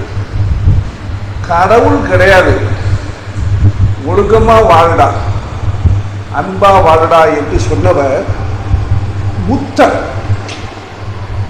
கிமு 6ஆம் நூற்றாண்டு இயேசுநாதர் பிறப்பதற்கு 600 வருஷத்துக்கு முன்னாலேயே கடவுளும் கிடையாது, ஒரு மண்ணாங்கட்டியும் கிடையாதுடா, மோட்சம் கிடையாது, நரகம் கிடையாது, கர்மா கிடையாது. ஒழுக்கமா நல்ல ஒழுக்கம், நல்ல சிந்தனை. இதை சொன்னவர் யாரு? புத்தர். புத்தருக்கு பிறகு சார் இந்தியாவில் சொன்னவர் விவேகானந்தர். இவங்க சொன்னாங்கல்ல, உலகம் ஒரு இடத்துலையாவது சிவனை பற்றியோ மோட்சத்தை பற்றியோ நரகத்தை பற்றியோ விவேகானந்தர் சொல்லியிருக்கு? அதெல்லாம் சக்க. மனிதன் மனிதனாக வாழ வேண்டும் என்பதற்காக தோன்றியது மதம். மனிதன் மனிதனாக வாழும்போது மதங்கள் தேவையில்லை. மதங்களுடைய நோக்கம் என்ன? மனிதன் மனிதனாக வாழணும். விவேகானந்தர் அதைத்தான் செய்தார். இது ஒரு சிறப்பு. 2வது சிறப்பு, ஆங்கிலம் தெரிந்த முதல் ஆன்மீகவாதி விவேகானந்தர் தான். இங்கிலீஷ் நல்லா பேசுவார். அடுத்து ஒரு சிறப்பு, விவேகானந்தர் தான் வெளிநாட்டில் போய் போதித்தவர். நம்முடைய மதத்தை பற்றி, நம்முடைய ஒழுக்க சிந்தனையை பற்றி வெளிநாட்டில். இன்னும் ஒரே ஒரு கருத்து, அந்த காலத்தில் அவர் வாழ்ந்த காலத்தில் 39வது வயசுல சுகர் கம்ப்ளைண்ட்னால இறந்து போனாருங்க விவேகானந்தர். 39 வயசு. நான் போய் பார்த்தேன் கல்கத்தாவில் விவேகானந்தருடைய ஆசிரமத்துக்கு நான் போய் பார்த்தேன். அவர் இறந்த இடம், கடைசியாக படுத்த இடங்கள்லாம் போய் பார்த்தேன். Sugar complaint. இன்னைக்கு இருக்கக்கூடிய மருத்துவ வசதிகள் அன்னைக்கு இருந்திருந்து அவர் எப்படியோ இருந்திருப்பார். ஆனால் அதில் இறந்து போனார். ஆனால் அவர் நல்ல புதிய சிந்தனையை இந்த நாட்டுக்கு கொடுத்தவர். எனக்கு ஒரு வருத்தம் என்னன்னா, அப்பர் காலத்தில் தான் மகாத்மா காந்தி வாழ்ந்தார்.